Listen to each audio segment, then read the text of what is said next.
This is the second in a series of educational seminars that we're putting on in partnership with the Boulder Chamber. As I explained in the first, I see a lot of new faces, so I'm going to repeat a couple things that we talked about in the first in the first event.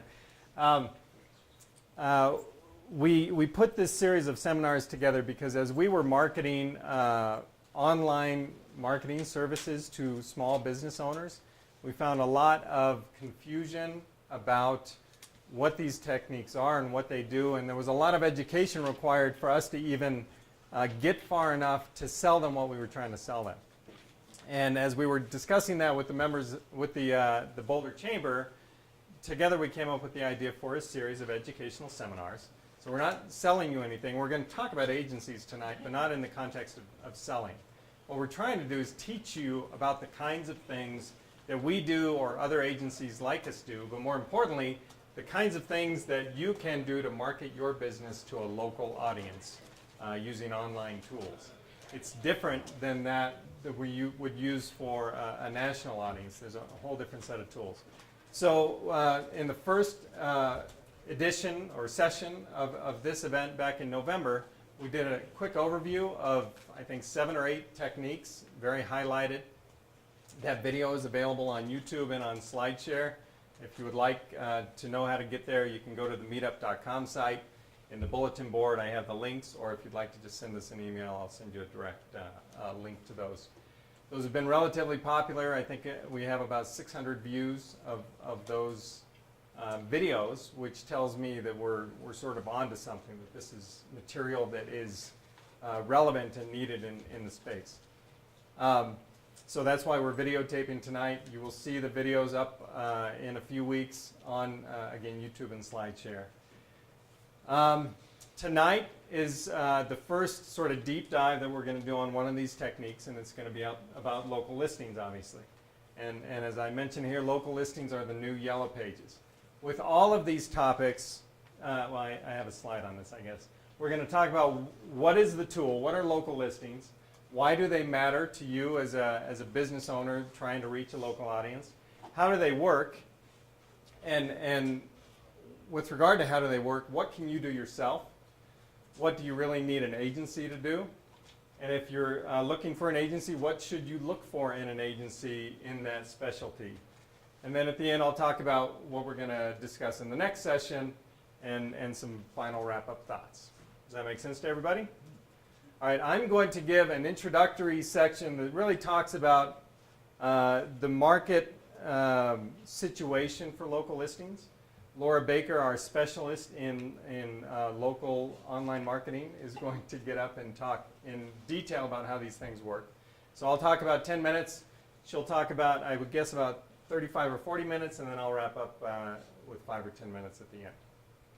So I showed this slide last time at the overview. What are local listings? I think you've all seen a page like this. You do a search. This happens to be for muffler repair in Boulder. And it gives you, this search actually gave you a map box with 3 listings, and then it gave you websites.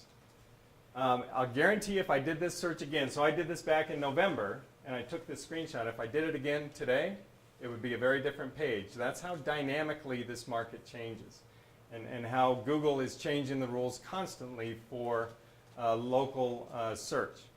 But it's not just Google. We have the same search for muffler repair on Yahoo, gives me a different set of listings. You can find them on Bing, you can find them on Yellow Pages, you can find them on Facebook, you can find them on Twitter, you can find them on dozens and dozens of websites. And I'm going to talk about the complexity that sort of presents to you as the business owner or marketer trying to use this as a tool. But this is what we're talking about. So why do they matter to you? As I mentioned before, they're the modern replacement for the Yellow Pages. 20 years ago, if you needed, you decided you were going to buy something, muffler, you needed a muffler, you would go to the Yellow Pages and you would find a muffler company. Well, now people look online, but the key thing is they are far along in the sort of decision-making process to purchase.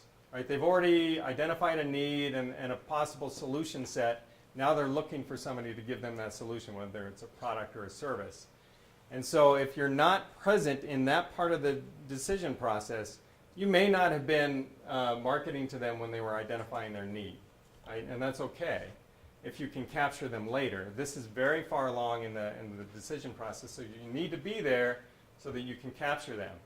And as it says there, 74% of internet users use local search now. 5 years ago, that number was probably 25%. And that's how dynamically this particular tool is changing. More importantly, 86% actually take action when they do the search. They call or they visit. When they do a search, they're going to call one of those listings that they saw, or they're going to visit that business. So if your listing is not shown, you've just lost that customer.